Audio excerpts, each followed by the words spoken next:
2019 के बाद चुनाव नहीं होंगे।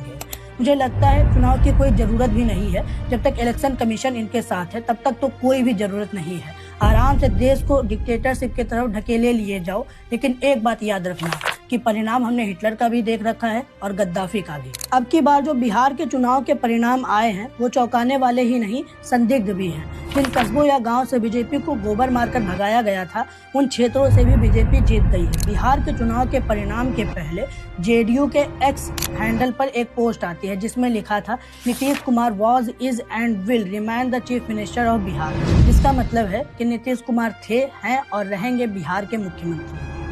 इतना कॉन्फिडेंस तो उसको ही होता है जिसको पेपर में नकल मिलने वाली होती है। इससे बड़ी तो बात यह है कि इसके कुछ मिनट बाद ही उस पोस्ट को डिलीट कर दिया जाता है, लेकिन तब तक ये पोस्ट वायरल हो चुकी थी। ये साफ साफ इशारा करता है कि धांधली तो हुई है, जिसका परिणाम कुछ इस प्रकार है। नंबर ऐसे दिए गए थे जैसे किसी ने बांटे हैं। जिन लोगों को लग रहा है ये लोग धांधली से नहीं बल्कि महिलाओं को दिए गए मुख्यमंत्री महिला रोजगार योजना के 10,000 रुपयों से जीते हैं, तो कोई भी महिला 10,000 रुपए के लिए अपने बच्चों का भविष्य नहीं बेचेगी। ये होना बहुत ही ज्यादा मुश्किल है। और 10,000 रुपए तो केवल एक आवरण है वोट चोरी को छुपाने का।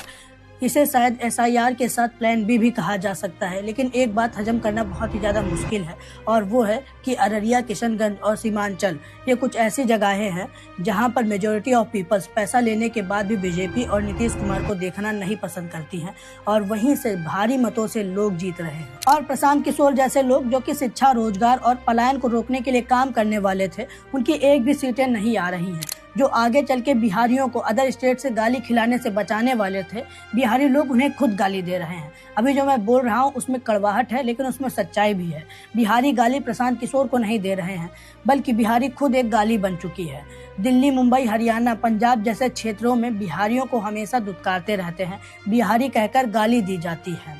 बिहार का पहले चाहे जैसा इतिहास रहा हो, लेकिन अभी जैसे बिहारियों ने अपनी छवि बना रखी है, उस हिसाब से बिहारियों का मतलब केवल इतना ही है कि अनपढ़ गंवार लेबर, जिन्हें अपना ढंग का नेता चुनना तक नहीं आता।